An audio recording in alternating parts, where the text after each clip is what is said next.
21वीं वीडियो है दोस्तों ये स्पेक्ट्रम मॉडर्न हिस्ट्री की किताब की। यहाँ पे कौन कौन से टॉपिक्स के बारे में देखेंगे मैं आपको बता देता हूँ। सबसे पहले ग्रेजुअल एसेंडेंसी ओवर सिंध, फिर treaty of eternal friendship and treaty of 1832, इसको देखेंगे, दोनों बहुत इंपॉर्टेंट ट्रीटीज हैं। फिर Lord Auckland and Sindh, tripartite treaty of 1838 and criticism of the conquest of Sindh. बहुत इंपॉर्टेंट चीजें हैं दोस्तों इस आर्टिकल में। यहाँ पे लॉर्ड ऑकलैंड कैसे घुसे अफगानिस्तान की पॉलिटिक्स में, और उस पॉलिटिक्स में घुसने की वजह से सिंध नाम की जो प्रोविंस है, जो इतनी रिच प्रोविंस है, जिसके बारे में मैंने पिछली वीडियो में इंट्रोडक्शन दिया था, उसका कैसा बंटाधार हो गया वो मैं यहाँ पे आपको बताऊंगा। एक और खास बात दोस्तों एंड में यहाँ पे बोली गई है, किसी एक ब्रिटिश हिस्टोरियन ने इस बात को कहा है कि जब फर्स्ट एंग्लो अफगान वॉर में घुसे ना ब्रिटिशर्स, तो इतनी बुरी तरीके से हारे ये लोग अफगानियों से। शुरुआत में तो उनको लगा कि उन्होंने अफगानिस्तान को हरा दिया, बाद में अफगानियों से इतनी बुरी तरीके से हारे, अफगानियों ने काट डाला ब्रिटिश सोल्जर्स को जो कि अफगानिस्तान में पोस्टेड थे। और जब ये हार के वापस आए ना, तो जैसे कि एक पागल आदमी होता है ना जो बाहर पिट के आता है और फिर आके अपने घर पे बीवी को मारता है, वैसे ही अंग्रेज आके वापस सिंध के प्रोविंस के जो अमीर थे उनको मार रहे थे। क्योंकि अफगानिस्तान के सामने तो इनकी हालत खराब हो गई। शुरू में तो उनको लगा कि इन्होंने अफगानिस्तान को हरा दिया, फर्स्ट एंग्लो अफगान वार में, और बाद में भैया अफगानिस्तान ने जो इनके सोल्जर्स पोस्टेड थे ना अफगानिस्तान, उनको काट दिया, अंग्रेजी सोल्जर्स को काट मारा। मतलब इतना बुरा हालात हुआ था। ये फर्स्ट एंग्लो अफगान वॉर में आपको पता चलेगा। फर्स्ट एंग्लो अफगान वॉर पे मैं ऑलरेडी वीडियो बना चुका हूँ, और आगे आने वाले इस स्पेक्ट्रम की सीरीज में भी मैं उस पर वीडियो बनाऊंगा।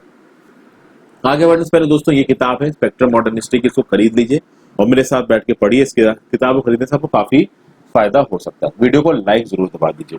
तो आप देख सकते हैं दोस्तों, ये जो डार्क ग्रीन इलाका नजर आ रहा है, ये सिंध की प्रोविंस है। ये पाकिस्तान में है मैक्सिमम, और गुजरात में भी एक्सटेंड करती है इंडिया में। तो जो ओवरऑल सिंध प्रोविंस थी, ये कुछ समय पे इससे बड़ी थी, कुछ समय पे इससे छोटी थी। महाराजा रंजीत सिंह के राज के दौरान महाराजा रंजीत सिंह ने सिंध प्रोविंस के बहुत से हिस्सों को अपने हिस्से में मिला लिया।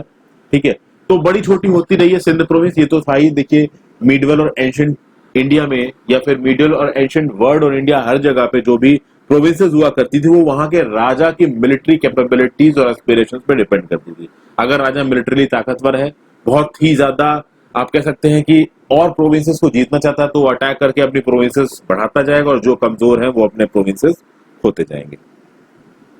अब देखिए 18वीं शताब्दी में ट्रेंड उभरता नजर आया दोस्तों। क्या हुआ, लेट 18th सेंचुरी में नेपोलियन बोनापार्टे ने पूरे यूरोप में तरकाट मचा रखा था। हालत खराब थी भैया, फ्रेंच रेवोल्यूशन चल रहा था, नेपोलियन ने हालत खराब कर रखी थी।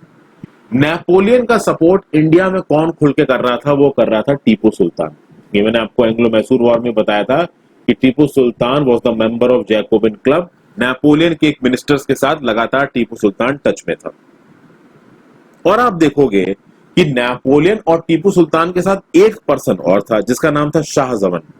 ये शाह जमन काबुल का राजा था दोस्तों। ये राइट साइड पे जो आपको पर्सन दिख रहा है, दिस वाज बेसिकली शाह जमन। 1739 में इसका जन्म हुआ था, और 1793 से लेके 1800 तक ये अफगानिस्तान का राजा था। तो आप देखोगे एक तरीके का अलायंस बनता नजर आएगा नेपोलियन बोनापार्टे, शाह जमन और टीपू सुल्तान के बीच में। ये तीनों लोग एक कहते हैं ना कि फ्रेंच के खेमे को बिलोंग करते थे। और आप देखोगे कि यूरोप में जो वॉर छिड़ा हुआ था, फ्रेंच एक तरफ थे और इंग्लिश एक तरफ थे। तो ऑब्वियसली बात है, ये जो तीन का जो ग्रुप बन रहा है, शाह जमन का, टीपू सुल्तान का और नेपोलियन बोनापार्टे का, इसके अगेंस्ट में कौन होगा, इसके अगेंस्ट में होंगे अंग्रेज। अब उस समय पे ये जो सिंध नाम की प्रोविंस थी, जो इतनी बड़ी प्रोविंस आपको नजर आ रही है, ये पूरी की पूरी जो सिंध की प्रोविंस थी, अगर देखा जाए इस सिंध की प्रोविंस में उस समय रूलर कौन था, तो था फात अली खान। इस फात अली खान के बारे में मैंने पिछली वीडियो में भी आपसे बात की थी दोस्तों। तो फात अली खान रूलर था। अब शुरुआत में तो यह हुआ कि फात अली खान के जो एडमिनिस्ट्रेशन में था उसमें अंग्रेजों ने घुसने की कोशिश की। कुछ हद तक अंग्रेज उसमें घुस भी पाए, लेकिन 18वीं शताब्दी के अंत आते आते अंग्रेजों को सिंध छोड़ना पड़ गया।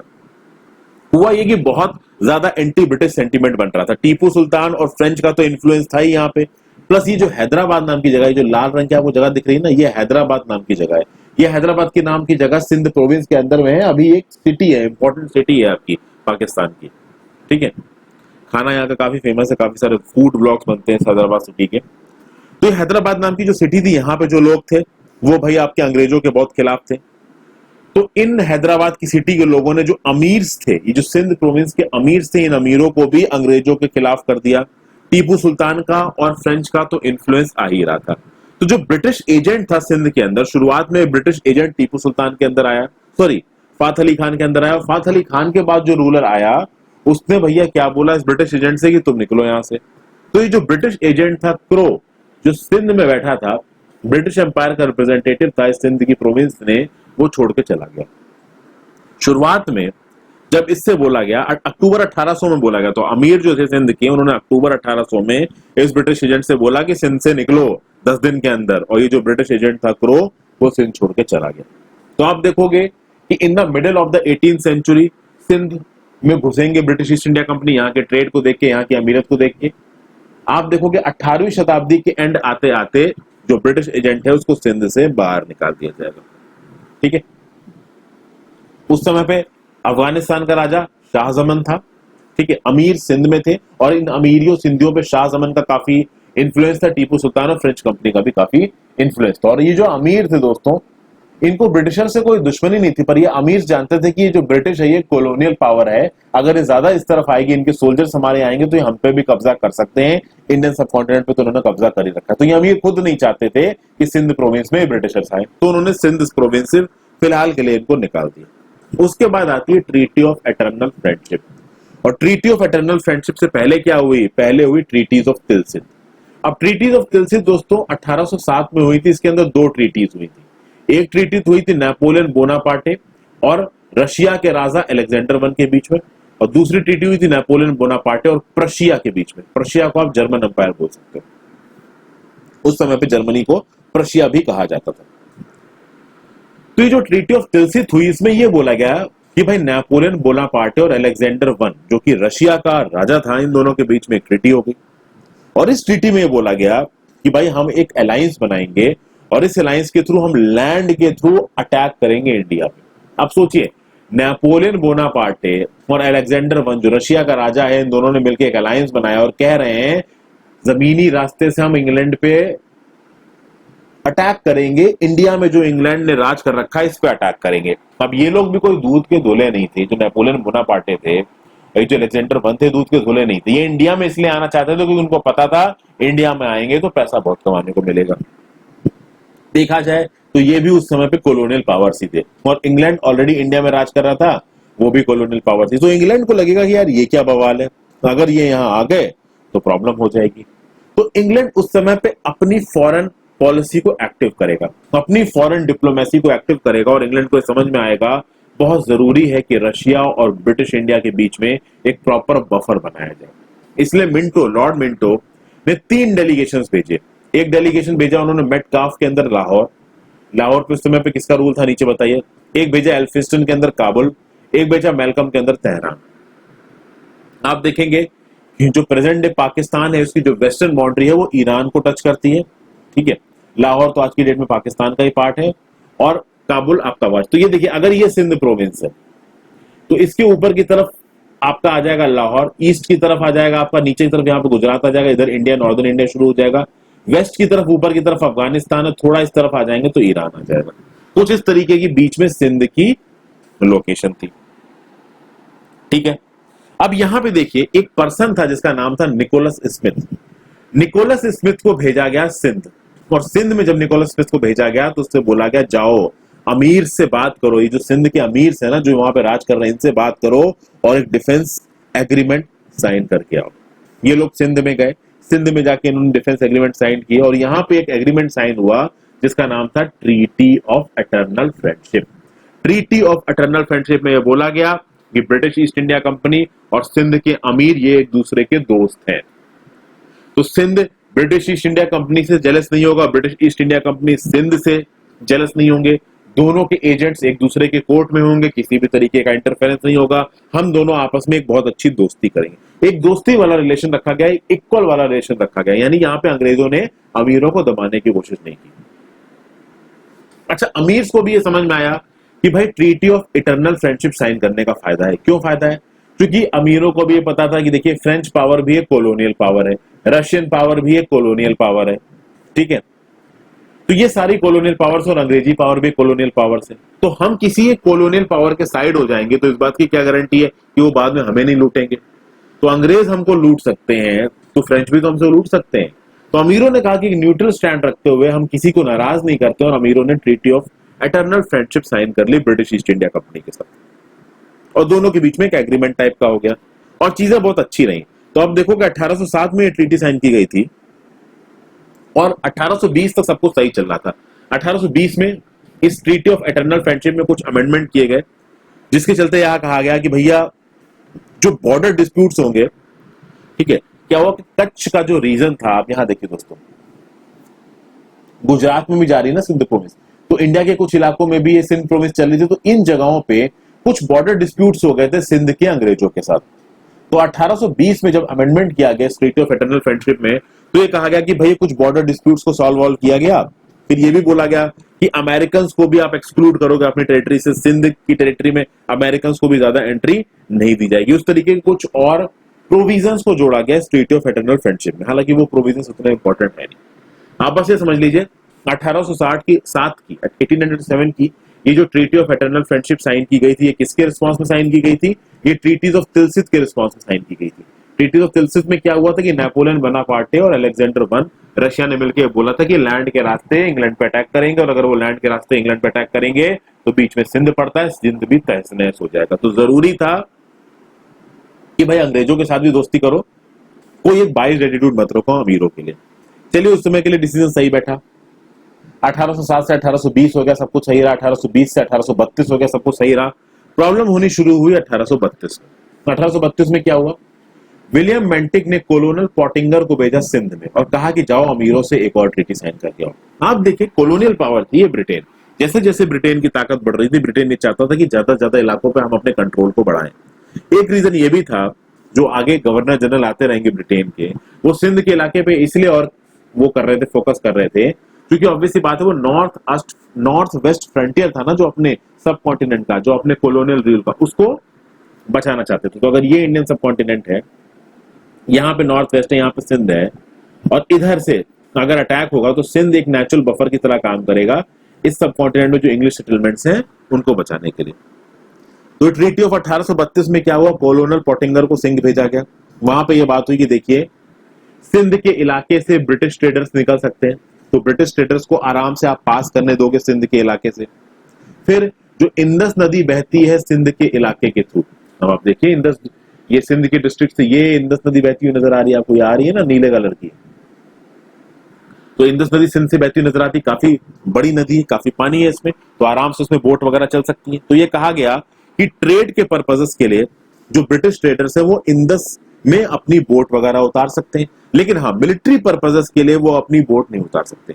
तो मतलब जो भी इस इंदस नदी में बोट वगैरह चलेंगी वहां पे मिलिट्री पर्पसेस को, वेपन्स का, इन सब चीजों का इस्तेमाल नहीं किया जाएगा, वॉरशिप्स नहीं आएंगे। हाँ ट्रेड पर्पसेस के लिए इंदस नदी में बोट को उतार सकते हैं अंग्रेज ईस्ट इंडिया कंपनी। तो सिंध की प्रोविंस है, उसके थ्रू आपके आराम से पास हो सकते हैं इंग्लिश के ट्रेडर्स। लेकिन ये बोला गया ट्रीटी ऑफ 32 में एक और बात बोली गई कि जो इंग्लिश ट्रेडर्स हैं उनको प्रॉपर पासपोर्ट दिया जाएगा। इंग्लिश ट्रेडर्स को ये राइट नहीं है कि वो सिंध के इलाके में सेटल कर सके, क्योंकि सिंध एक बहुत रिच प्रोविंस थी, तो इस तरीके का इलाका नहीं दिया गया। मतलब देखिए अभी भी ब्रिटिश ट्रेडर अगर आके सिंध में धंधा करेगा, बिजनेस करेगा, तो अमीरों को टैक्स देना पड़ेगा, अमीरों को ड्यूटी देनी पड़ेगी। बंगाल वाला सीन नहीं था कि बंगाल में भैया ट्रेड कर रहे हैं बिना किसी ड्यूटी के। तो ब्रिटिश ट्रेडर्स आ सकते हैं सिंध में, इस सिंध के थ्रू पास होके आगे की तरफ जा सकते हैं, ईरान जा सकते हैं, अफगानिस्तान जा सकते हैं, सिंध में सेटल नहीं हो सकते, और सिंध में अगर धंधा करेंगे तो उनको ड्यूटी भरनी पड़ेगी। हालांकि ये भी बात कही गई कि अगर जो ड्यूटी है, अगर जो टैरिफ चार्ज कर रहे हैं अमीर, अगर वो बहुत ज्यादा है तो उसको कम किया जाएगा। ठीक है, किसी भी तरीके का मिलिट्री ड्यू और टॉल सिंध से नहीं मांगा जाएगा। फिर अमीरों से यह भी बोला गया कि जो गुजरात, प्रेजेंट डे गुजरात के साथ जो अमीर्स की बाउंड्री लग रही थी, वहां पे था राजा ऑफ जोधपुर। तो राजा ऑफ जोधपुर के साथ मिलके जो कच्छ के रॉबर्स थे, जो कच्छ के इलाके में बहुत बड़े लेवल्स पे रॉबर्स काम करते थे, इन रॉबर्स को पुट डाउन किया जाए, क्योंकि ये रॉबर्स ब्रिटिश ट्रेडर्स को परेशान करते थे। ये भी बोला गया वहां के लोगों को परेशान करते थे। हालांकि लोगों के लिए ब्रिटिश सरकार कुछ भी नहीं करती थी, वो अपने इंटरेस्ट के लिए करती थी, और चूंकि ब्रिटिश ट्रेडर्स परेशान हो रहे थे तो इन रॉबर्स को कंट्रोल करना जरूरी था। तो ये सब बातें हुई ट्रीटी ऑफ 32 में। यहां तक भी चीजें थोड़ी सही थी। ट्रीटी ऑफ 32 में आप देखोगे थोड़ी बहुत एडवांटेजेस थी ब्रिटिशर्स के लिए, बट पूरी तरीके से ऐसा नहीं था कि ब्रिटेन का कोई कंट्रोल हो गया उस सिंध पे, ऐसा कुछ नहीं था। ठीक है, प्रॉब्लम कब शुरू होगी? प्रॉब्लम जब शुरू होगी तब होगी आपकी लॉर्ड ऑकलैंड की एंट्री। जब यहाँ पे लॉर्ड ऑकलैंड की एंट्री होगी ना, तो चीजें थोड़ी सी मुश्किल होना शुरू होगी। कैसे मुश्किल होना शुरू होंगी मैं आपको बताता हूं। देखिए, लॉर्ड ऑकलैंड गवर्नर जनरल बने 1836 में। First of all, Lord Auckland का भी वही व्यू पॉइंट था जो पहले का गवर्नर जनरल का व्यू पॉइंट था कि भैया सिंध नॉर्थ वेस्ट के इलाके में एक ऐसी जगह है जिसको एक नेचुरल फ्रंटियर की तरह बीच में डेवलप किया जा सकता है कि अगर नॉर्थ वेस्ट से अगर कोई रशिया का इन्वेजन होता है, फ्रांस का इन्वेजन होता है, तो हम उस इन्वेजन को रोक सकेंगे। लेकिन लॉर्ड ऑकलैंड एक और चीज चाहता था। लॉर्ड ऑकलैंड अफगानियों पे कंट्रोल चाहता था। लॉर्ड ऑकलैंड अफगानिस्तान पे अंग्रेजी दबदबा बढ़ाना चाहता था। अफगानिस्तान पे अंग्रेजी दबदबा पहले के गवर्नर जनरल उतना नहीं बढ़ाना चाहते थे, बट लॉर्ड ऑकलैंड ये जानता था। अब अगर लॉर्ड ऑकलैंड को अफगानिस्तान जाना है तो रास्ते में दो पावर पड़ती हैं। एक तो पड़ता है रंजीत सिंह का राज। ये पूरा जो आपको लाल इलाका दिख रहा है दोस्तों, इस पे रंजीत सिंह का राज है। और नीचे की तरफ ये इधर आप कह सकते हैं कि सिंध प्रोविंस है। अब इधर ब्रिटिश डोमिनियन है। अब ब्रिटिश डोमिनियन को अगर अफगानिस्तान जाना है तो या तो रंजीत सिंह के इलाके से जाना पड़ेगा या सिंधों के इलाके से जाना पड़ेगा। रंजीत सिंह की आर्मी बहुत ताकतवर थी। देखिए, रंजीत सिंह एक बहुत ही एफिशिएंट एडमिनिस्ट्रेटर थे। रंजीत सिंह ने खुद को भी ताकतवर बनाया, अपनी मिलिट्री को मॉडर्नाइज किया और उन्होंने डायरेक्ट अंग्रेजों से पंगा नहीं लिया। रंजीत सिंह ये चाहते थे कि अंग्रेज बहुत ताकतवर है, उनके साथ दोस्ती बना के रखो, अच्छा है। अंग्रेज भी जानते थे कि रंजीत सिंह बहुत ताकतवर है, दुश्मनी सही है नहीं, अगर हम रंजीत सिंह पे अटैक करते हैं तो जितना फायदा नहीं होगा उतना नुकसान हो जाएगा। प्लस अंग्रेज कहीं ना कहीं ये भी जानते थे कि रंजीत सिंह का ये जो ताकतवर राज्य है नॉर्थ वेस्ट में, ये कहीं ना कहीं अंग्रेजों के लिए बेनिफिशियल है, क्योंकि अगर रशियंस का अटैक होता है तो कुछ हद तक buffer capacity Ranjit Singh provide कर सकते हैं। पर अगर अफगानिस्तान पे कंट्रोल करना है तो अफगानिस्तान जाना पड़ेगा। अब रंजीत सिंह के राज के थ्रू तो आप जा नहीं सकते, तो किसके राज के थ्रू जाओगे? भाई अमीरों के राज के थ्रू निकल जाओ, सिंध के राज के थ्रू निकल जाओ। तो यहां पे सिंध पे थोड़ा कंट्रोल पाने की जरूरत थी। ये कंट्रोल कैसे पाएगा, इसकी अपॉर्चुनिटी कैसे मिली लॉर्ड ऑकलैंड को? हुआ ये कि सिंध के और रंजीत सिंह के राज के बीच में एक फ्रंटियर टाउन था। इस फ्रंटियर टाउन का नाम था रोजन। ये जो रोजन नाम की जगह है प्रेजेंट पाकिस्तान में, इस रोजन पे अटैक करके रंजीत सिंह जी ने इस रोजन को कब्जा लिया। ये रोजन पहले अमीरों के अंदर था, सिंध के अमीरों के अंदर था। इस रोजन पे कब्जा कर लिया रंजीत सिंह ने। अब अंग्रेजों को मौका मिल गया। अंग्रेज पहुंचे अमीर के पास, सिंध के अमीर के पास। अंग्रेज बोले कि हमारी प्रोटेक्शन में आ जाओ, हमारे साथ ट्रीटी साइन कर लो, हमारी प्रोटेक्शन में आ जाओ, हम तुमको बचा लेंगे रंजीत सिंह से। और अगर तुम हमारी प्रोटेक्शन में अंदर नहीं आए तो हम जाके रंजीत सिंह से मिल जाएंगे और तुम्हारे पूरे राज्य पे कब्जा कर लेंगे। इस तरीके से अंग्रेजों ने अमीर को डराया और अमीर एक्चुअली में यहां पे डर जाएंगे। तो भाई एक तरीके का मास्टर स्ट्रोक था अंग्रेजों का यहां पे। अंग्रेजों ने अमीरों के डर का फायदा उठाया और अमीर के साथ एक ट्रीटी साइन कर ली 1838 में। और उस ट्रीटी में यह बोला गया, एक तरीके से आप देखिए कि अमीर को ब्रिटिश प्रोटेक्टोरेट बना लिया गया। ब्रिटिश प्रोटेक्टोरेट मतलब कि अगर अमीरों की टेरिटरी पे कोई अटैक होगा तो ब्रिटिशर्स उसको बचाएंगे। अब ये बात रंजीत सिंह जी को भी बताई गई, तो रंजीत सिंह को भी समझ में आया कि चलो ठीक है, एक एग्रीमेंट टाइप का हो गया है सिंध का अगर ब्रिटेन से, तो ठीक है, हम सिंध में ज्यादा अटैक नहीं मारेंगे। अच्छा, एक और चीज उस समय हुई थी जो थी आपकी ट्राईपार्टाइट ट्रीटी ऑफ 1838। इस ट्राईपार्टाइट ट्रीटी ऑफ 1838 को समझना दोस्तों बहुत जरूरी है। इसी tripartite treaty of 1838 first Anglo Afghan war, इसमें रंजीत सिंह का क्या रोल था, शाह सूजा जो कि अफगानिस्तान को रूलर बनना चाहता था उसका क्या रोल था, लॉर्ड ऑकलैंड का क्या रोल था, इसको मैंने एक वीडियो बना रखी है दोस्तों। इस वीडियो को जाके देखिए, लगभग 2 साल पहले मैंने वीडियो बनाई थी, इसका लिंक मैं नीचे डिस्क्रिप्शन बॉक्स में दे दूंगा। नहीं तो आप फर्स्ट एंग्लो अफगान वॉर मेरे नाम के साथ सर्च मार दीजिए, ट्राईपार्टाइट ट्रीटी, तो आप सीधे सीधे सर्च मार दीजिए यूट्यूब में, आपको मेरी वीडियो मिल जाएगी। हुआ क्या था दोस्तों, शाह सूजा था अफगानिस्तान का राजा। शाह सूजा अफगानिस्तान की गद्दी पर बैठना चाहता था, ठीक है। उस समय पर गद्दी पर शायद दोस्त मोहम्मद था अफगानिस्तान की। अंग्रेजों ने क्या बोला कि हम शाह सूजा को गद्दी पर बैठाएंगे, और उस समय पे चीजों को स्टेबलाइज करने के लिए शाह सूजा, रंजीत सिंह और लॉर्ड ऑकलैंड के बीच में एक ट्रीटी साइन हुई जिसका नाम था ट्राईपार्टाइट ट्रीटी। अब इस ट्राईपार्टाइट ट्रीटी को एंग्लो अफगान वॉर के टर्म्स में अगर आपको समझना है तो इस वीडियो को जाके देखिए। लेकिन इस ट्राईपार्टाइट ट्रीटी का एक प्रोविजन यह भी था कि रंजीत सिंह से बोला गया कि अगर रंजीत सिंह को सिंध के अमीरों के साथ कोई बातचीत करनी है तो सिंध के अमीरों के बीच में और रंजीत सिंह के बीच में मीडिएटर कौन रहेंगे? English east India company. तो वैसे तो ये ट्राइपार्टाइट ट्रीटी पूरी तरीके से फर्स्ट एंग्लो अफगान वॉर के हिसाब से बनाई गई थी। शाह सूजा, रंजीत सिंह और लॉर्ड ऑकलैंड के बीच में एक एंगेजमेंट था। रंजीत सिंह को बहुत सारी ट्रीटीज, बहुत सारी जगहें मिली थी, बहुत बड़ी टेरिटरी मिली थी इस ट्राइपार्टाइट ट्रीटी के थ्रू, इसलिए रंजीत सिंह ने इस ट्रीटी को साइन किया था। लेकिन इस ट्रीटी में यह भी लिखा था कि रंजीत सिंह जब भी सिंध के साथ किसी भी तरीके की निगोशिएशन करेंगे तो इंग्लिश ईस्ट इंडिया कंपनी उसमें इंटरवीन करेगी। साथ साथ शाह सूजा से यह बोल दिया जाएगा तब तुम अफगानिस्तान के रूलर बनोगे ना, तुम साफ साफ ये बोलोगे कि सिंध के ऊपर तुम्हारा कोई कंट्रोल नहीं है, क्योंकि अफगानिस्तान के रूलर्स रह रह के ये क्लेम करते थे कि सिंध उनका है। तो शाह सूजा से कहा गया कि जब तुम अफगानिस्तान की गद्दी पर बैठोगे तुम बोलोगे कि सिंध तुम्हारा नहीं है, और शाह सूजा जब गद्दी पर बैठा तो उसने ये बोला कि सिंध उसका नहीं है। तो इस तरीके के बहुत सारे आप कह सकते हैं अरेंजमेंट्स किए थे ट्राइपार्टाइट ट्रीटी ऑफ 1838 के थ्रू अंग्रेजों ने। यहां पे मैंने ट्राइपार्टाइट ट्रीटी 1838 को डिटेल में नहीं समझाया दोस्तों, जब इस टॉपिक पे पहुंचेंगे तब मैं समझाऊंगा। आपको बस इतना समझ में आना चाहिए कि इस ट्राइपार्टाइट ट्रीटी ऑफ 1838 में एक चीज हुई कि महाराजा रंजीत सिंह जो कि लाहौर के आसपास के बड़े इलाके में राज करते थे और सिंध के अमीर, इन दोनों के बीच में अगर कोई भी नेगोशिएशन होगा तो उसमें एक परमानेंट पार्टी होगी जो कि होगी ब्रिटिश ईस्ट इंडिया कंपनी। ठीक है, ये पूरा खेल अंग्रेजों ने इसलिए रचा था क्योंकि नॉर्थ वेस्ट के एक बड़े इलाके में उनकी चल सके और अफगानिस्तान में उनका कंट्रोल हो, अफगानिस्तान में वो पपेट रूलर को बैठा सके। लेकिन अफगानिस्तान के जो लोग थे ना, काफी ऑनरेबल लोग हैं दोस्तों, वो काफी स्ट्रॉन्ग लोग हैं, वो इतनी जल्दी से तो हार मानेंगे नहीं। प्लस जो शाह सूजा था, शाह सूजा को लोग पसंद नहीं करते थे। अफगानिस्तान के जो लोग थे उनको ये पसंद नहीं था कि उनका रूलर शाह सूजा हो। शाह सूजा से घृणा करते थे अफगानिस्तान के लोग। तो जिससे आप घृणा करते हो उसको आप अपना रूलर नहीं दे सकते हो।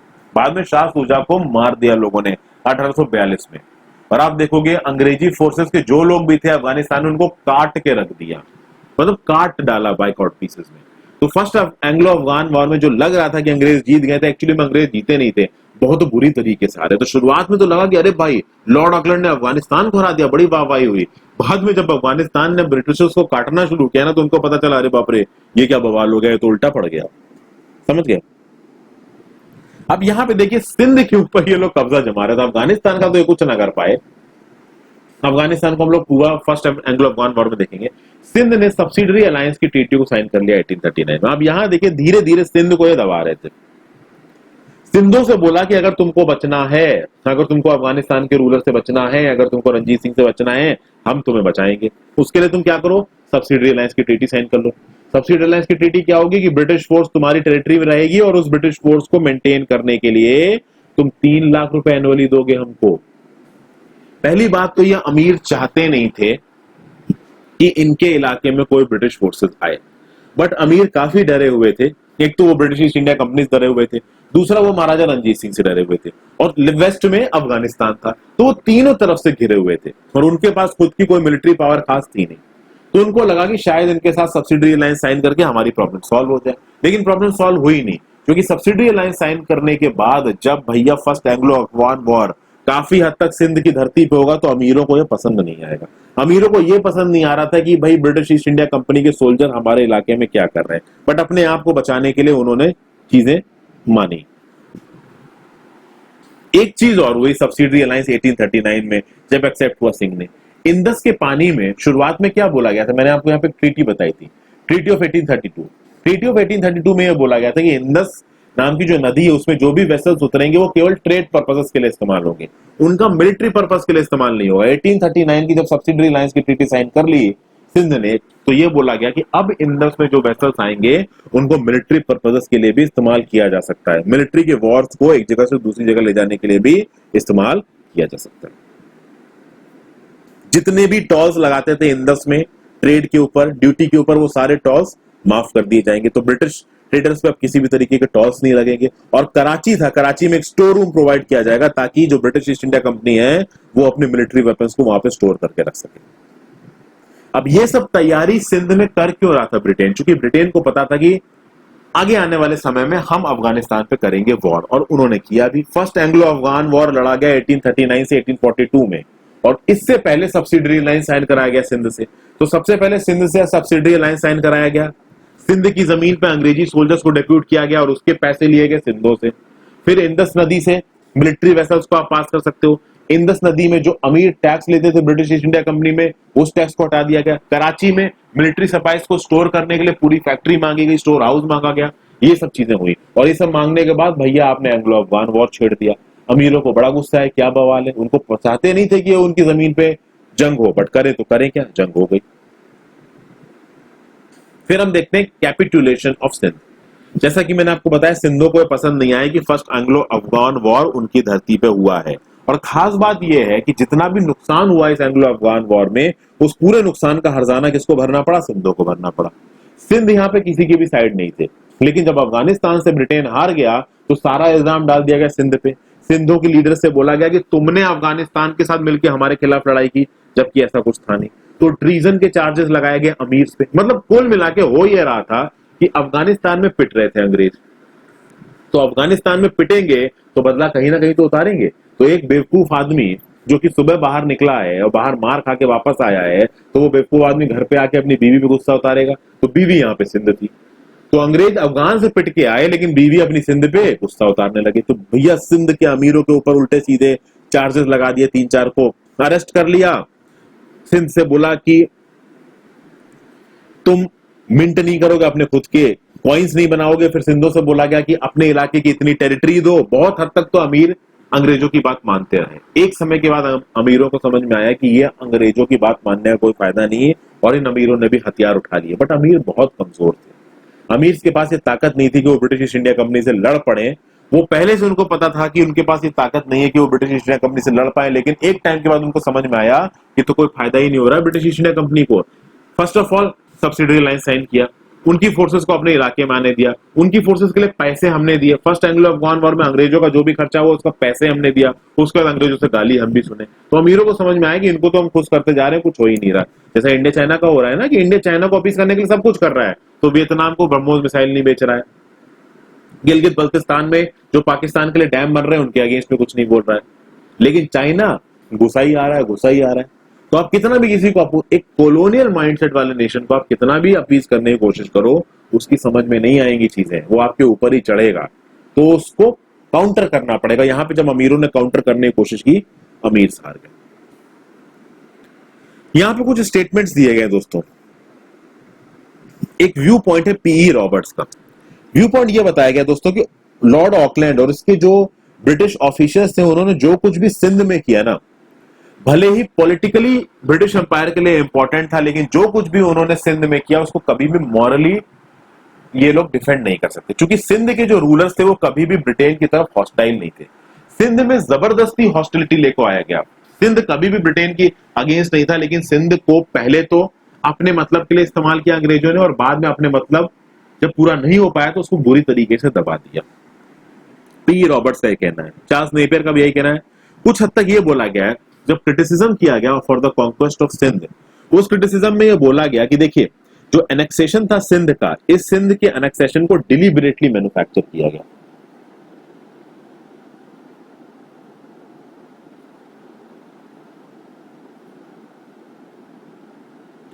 तो सिंध का जो एनेक्सेशन था दैट वाज डिलिबरेटली मैन्युफैक्चर्ड। उसकी जरूरत नहीं थी, बस ब्रिटेन की आदत थी। एक तो कॉलोनियल माइंडसेट था।